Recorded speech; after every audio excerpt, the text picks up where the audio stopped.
Shalom. Call halal Yahweh Bahasham Yahweh Shai Bahasham Rakaha Kodash.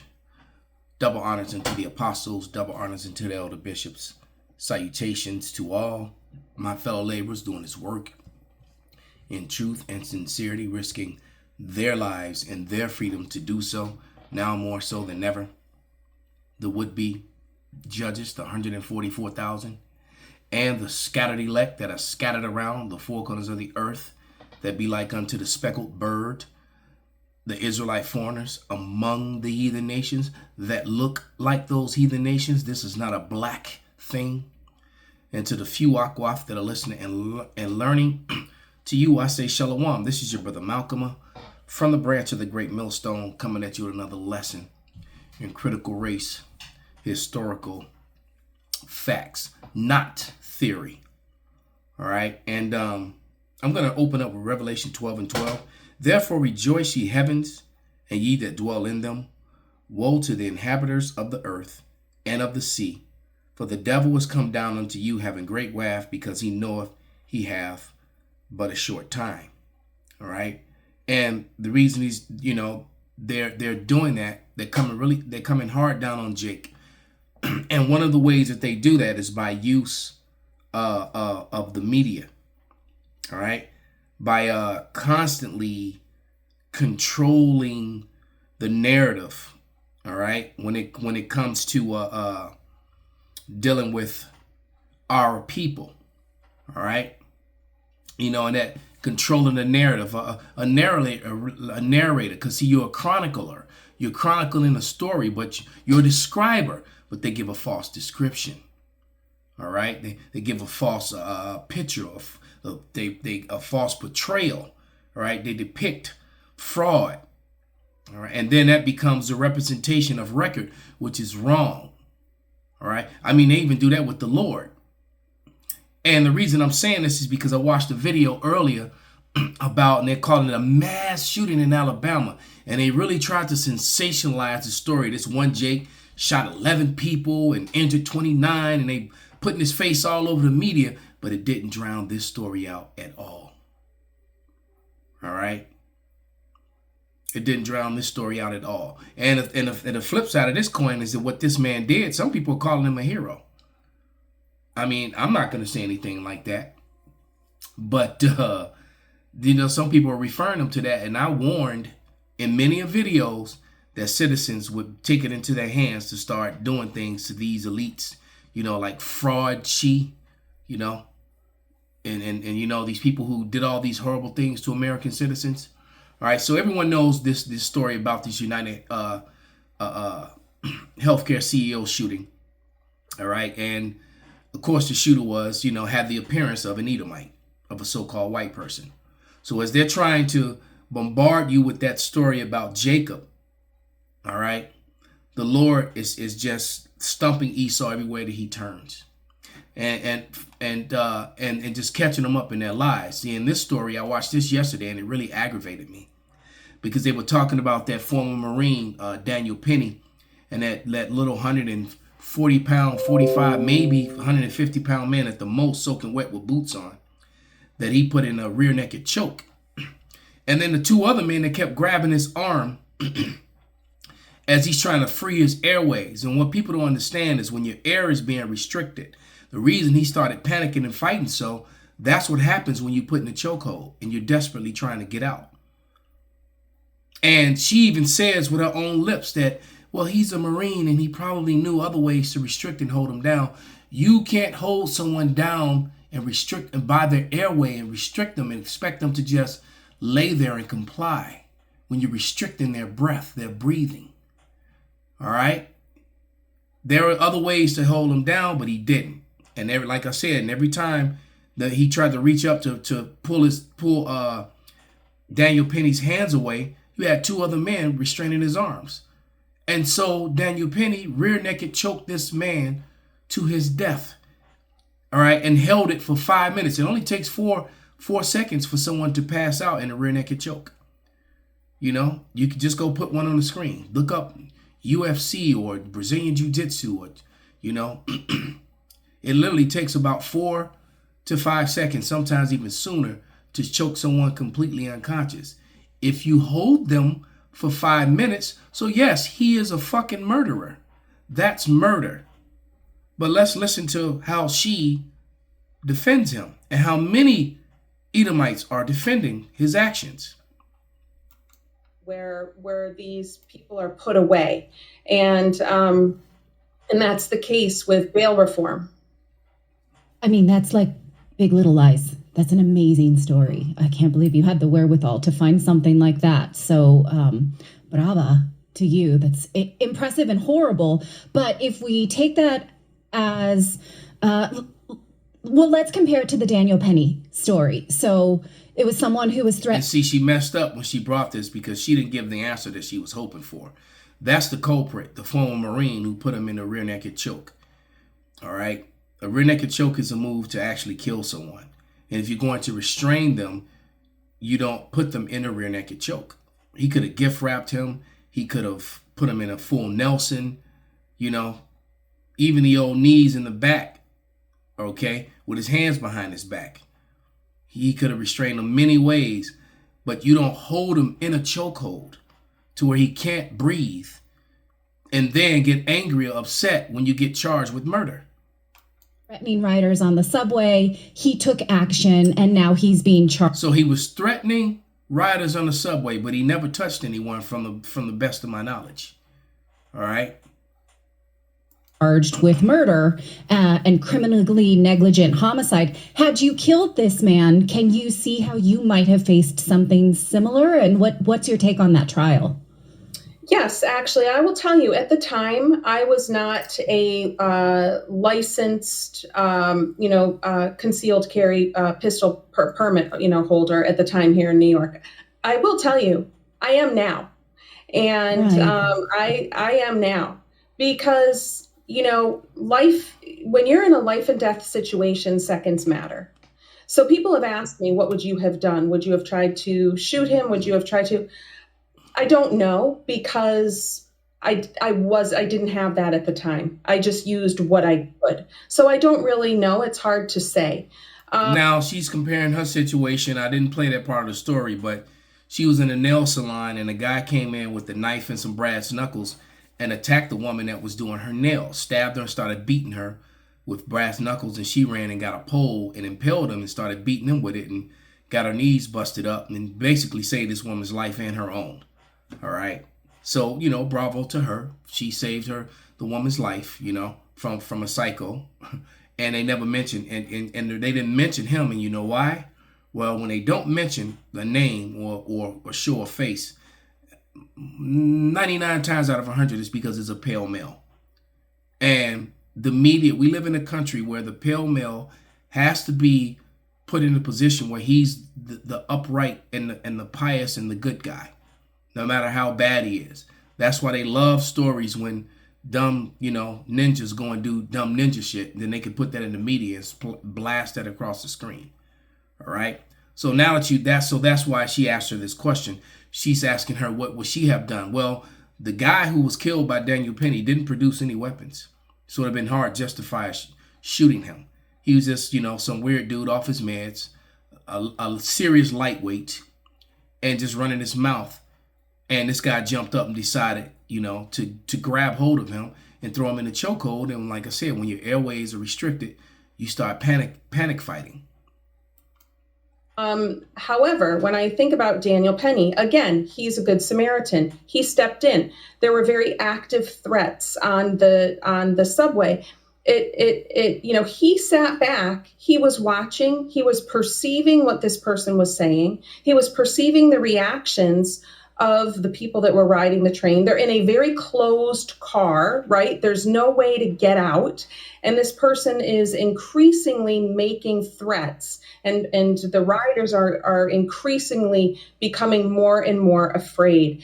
And like a good Samaritan, he stepped in and he restrained him. He stepped in and he attacked him. The man hadn't attacked anyone. All right? If someone, so you just can't restrain someone for running their mouth. All right. That happens on the trains in Chicago every day. I've witnessed it too many times to recall. All right. And only once have I actually gotten up and intervened. But this guy was actively doing stuff to people. That was a very long time ago. He was actually grabbing, touching on people, hitting people. All right. And that was, I was a much younger man back then too, with a very short fuse. So I got up and, he exited the rear of the bus very violently, and not on his own accord. All right. And everyone clapped. Even the bus driver pulled over and let me throw him off. But that was a completely different situation from this one. This guy hadn't touched anyone. He was just running his mouth, and she's justifying this man getting up and grabbing him. I'm sure as a trained Marine, he probably knew of other ways that he could have, stopped a life if he wanted to. Exactly. But he was stopping somebody from carrying out a plan that this person was actively talking about that they were going to. Okay, so now what she's doing is she's controlling the narrative. All right. What is she, the thought police? This is what was that movie with Tom Cruise? You know the movie I'm talking about. All right. This is her insinuating. That's what she just said is factual. Carry out. And I think he did the right thing. What are you supposed to do? Be like so many other people that stand there and just film it and do nothing until somebody is killed? Yes. As stated, he did not know whether he had a gun. He didn't know what kind of weapons were on him. And he stepped in to save other people's lives from harm and assault.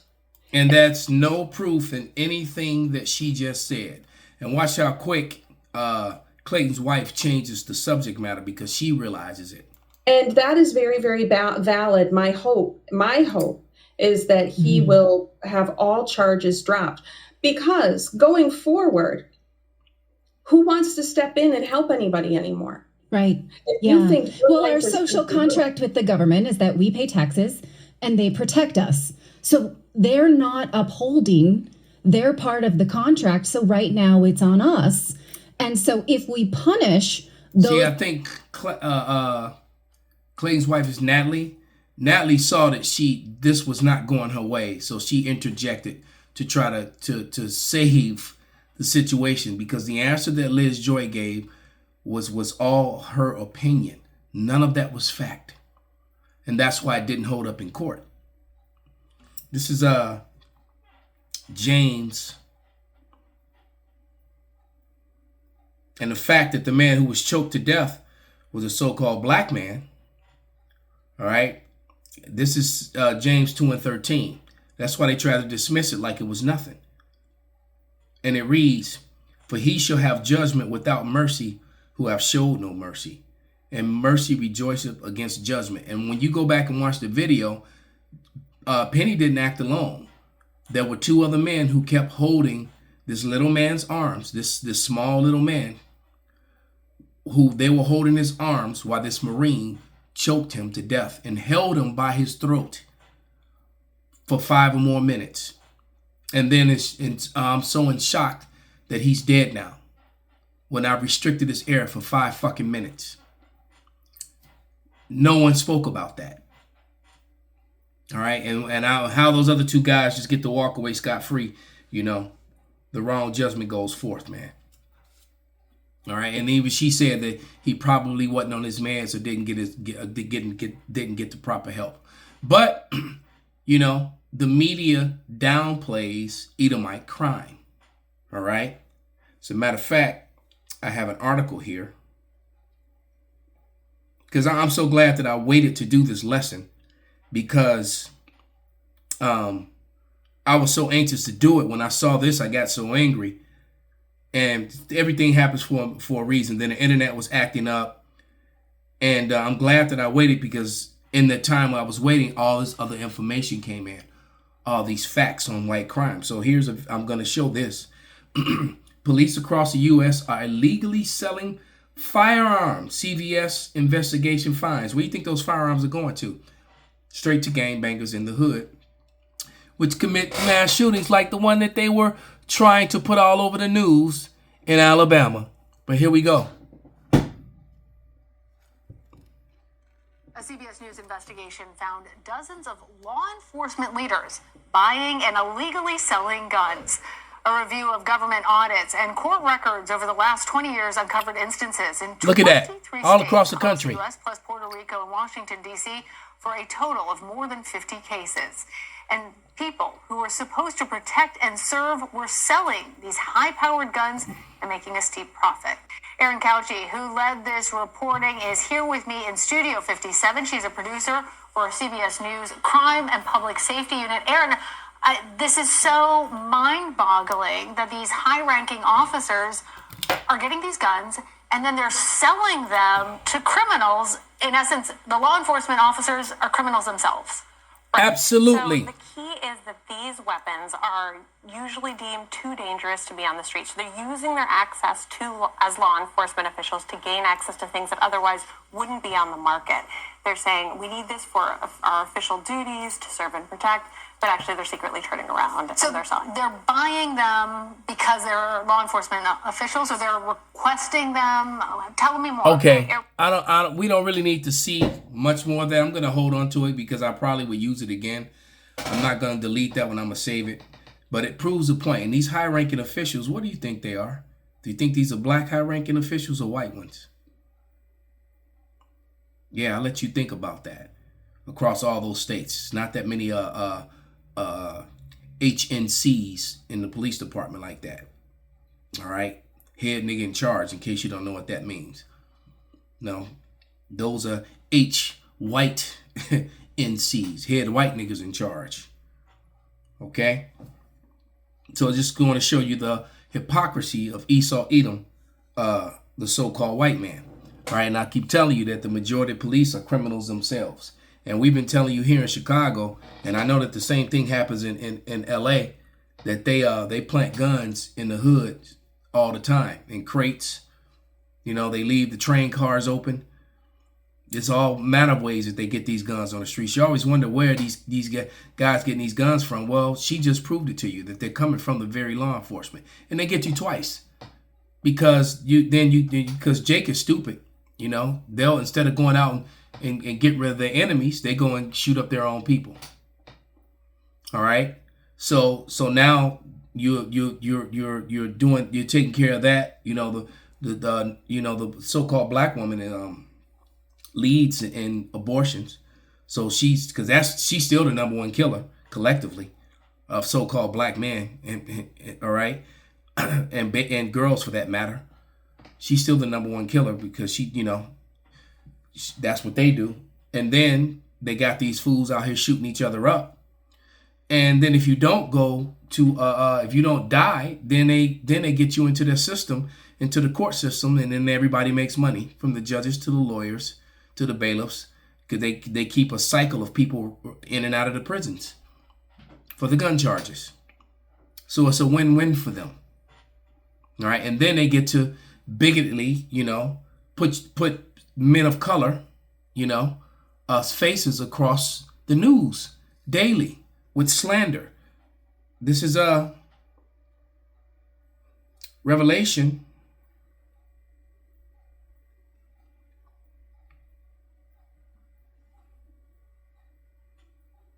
12 and 10. I read 12 and 12. Let's go back to 12 and 10. And it reads, "And I heard a loud voice saying in heaven, now has come salvation and strength and the kingdom of our power," personal pronoun, not everybody's, "and the power of his Hamashiach," his Christ, ours, not everybody's, all right? "For the accuser of our brethren is cast down, which accused them before our power day and night." And how does he do that? Mainly through his media. Our faces are blasted in a negative light, all right? And statistics have shown you over and over again, we pulled them up. And they're making a lot of this stuff disappear too. That the majority of violent crimes that happen in America happen at the hands of so-called white men. There was a statistic that we brought out in a lesson about going back about 4 or 5 years ago, and it showed you, and that statistic disappeared. But it said that 71% of white police officers that were killed in the line of duty were killed by other white men. But you would never know it with these different websites and channels that are dedicating to trying to shame so-called black and brown men. They're both brown. There's no such thing as black. And that's some more shit they made up. All right. So I'm gonna play this clip of Bill Cosby. All right. Way back, I think this was in the 70s when he said this. All right. And this is why, and then he tried to buy NBC twice. The second time, that's when they went after him. All right, because he wanted to change the programming. All right, he wanted to change that false narrative. All right, so you won't have to worry about former Congress candidates like Liz Joy defaming, men of color in the media. Well, she did a horrible job, but here we go. I think this is. You tell me and prove to me that black people are violent and that they're going to take over, and I can open up the New York Daily News and show you white people who are killing their daughters, their husbands, their wives, their children, killing each other off. Still to this day. If we put that in the paper and make it black and white, which is where the whole thing happens. It's in the paper. If a black man does something, it says, John Jones, black list, said black, black, black, and did the black, black. Now, if a white man does it, it isn't white man Jones. It's just a man. Yep. Nondescript, just a regular old raggedy man went out, killed his 2 daughters and his wife, and shot himself. Now, if he does that, then everybody seems to just either sympathize with it or let it go out the window. But if a black man does it, then any white bigot can point his finger and say, see that? There they go again. Well, that isn't right. It isn't right, and it isn't. You tell me and prove to me that Just let it black play people one more are time. violent, Let it sink in. they're going to take over, and I can open up the New York Daily News and show you white people who are killing their daughters, their husbands, their wives, their children, killing each other off. Well, if we put that in the paper and make it black and white, which is where the whole thing happens. It's in the paper. If a black man does something, it says, John Jones, black list, said black, black, black, and did the black, black. Now, if a white man does it, it isn't white man Jones. It's just a man. Nondescript, just a regular old raggedy man went out, killed his 2 daughters and his wife, and shot himself. Okay, Now, I'll stop it there. I've seen that happen hundreds and hundreds of times. Matter of fact, let me back him up with this article. I'm just going to read it and then I'll put it up. A teen killed her dad when he refused to drive her to the salon. An appeals court said a year of lockup was justice. All right, this is on the Independent. So let's put her up.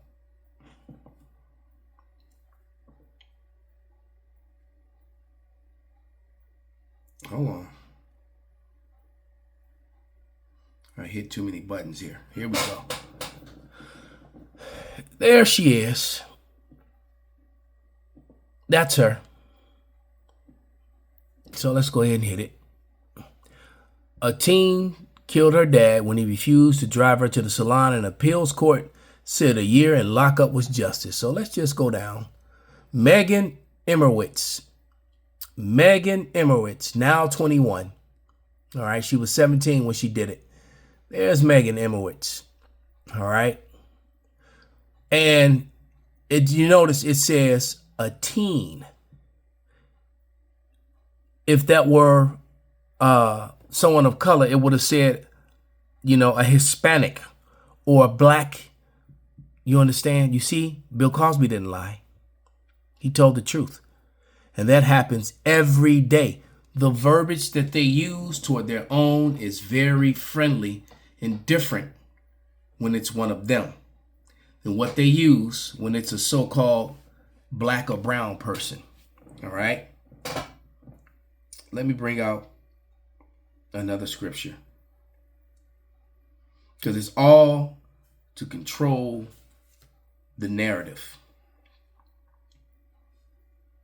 Deuteronomy 33:29. And it reads, Happy art thou, O Israel, who is like unto thee, O people saved by Yahweh, the shield of thy help. All right. And that's why Bill Cosby ended up getting in trouble, because he didn't lean into the Lord. He tried to do it his way, You're not Frank Sinatra, even though I believe Frank Sinatra was a Jake. He had too much swag to be a so-called. Edomites don't have swag. They got zero swag. Zero. All right. But you know, he was old Blue Eyes. All right. You can't do what he did. You didn't have blonde hair and blue eyes. Okay. Happy art thou, O Israel, who is like unto thee, O people saved by Yahweh, the shield of thy help, who is the sword of thy excellency, and thy enemy shall be found liars unto thee. Thou shalt tread upon their high places. So, you know, they are going to continue to lie on Jacob. But the beauty of it is that the Lord is, every time they try to do something against Jacob, Psalms 54:17, no weapon formed against thee shall prosper. It all is starting to backfire. Esau's starting to get caught up and shamed. All right. And this is Jeremiah 30:16, because they will no longer devour us with their lies. Okay. This is Jeremiah 30:16, and it reads, therefore, all they that devour thee shall be devoured, and all thine adversaries, every one of them, shall go into captivity, and they that spoil thee shall be a spoil, and all that prey upon thee will I give for a prey. So they're going to be spoiled by us, and we're going to prey on them. It's all going to come back on them and double according to the scriptures. Call halal Yahweh Bahasham Yahushai Bahasham Rakaha Kwadash Kwam Yasharala Abad Babal.